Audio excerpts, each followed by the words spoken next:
আমাদের দেশে একটি কথা প্রচলিত রয়েছে, সেটি হলো মাছে ভাতে বাঙালি।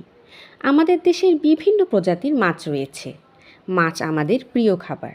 আমাদের দেশ একটি নদীমাতৃক দেশ, যেখানে সমুদ্র থেকে শুরু করে নদী ও পুকুর সব জায়গাতেই মাছ চাষ করা হয় শুধুমাত্র আমাদের খাবারের চাহিদা মেটানোর জন্য।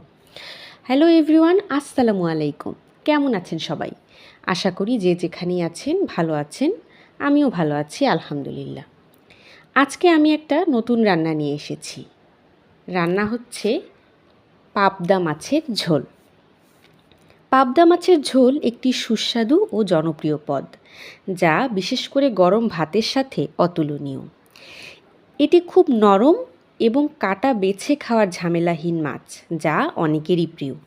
বিশেষ করে যারা সহজ ও পাতলা ঝোল পছন্দ করেন, তাদের জন্য এটি একটি দারুণ খাবার, যেখানে কালো জিরা, কাঁচা লঙ্কা ও ধনেপাতা স্বাদ যোগ করে। তবে যদিও আজকে বাড়িতে ধনেপাতা ছিল না।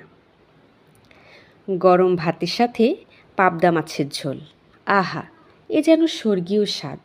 আর কিচ্ছু চাই না, এ স্বাদের ভাগ হবে না। তো এভরিওয়ান, কেমন লাগলো আজকের ভিডিও? যদি ভালো লাগে অবশ্যই কমেন্ট করে জানাবেন। ধন্যবাদ সবাইকে।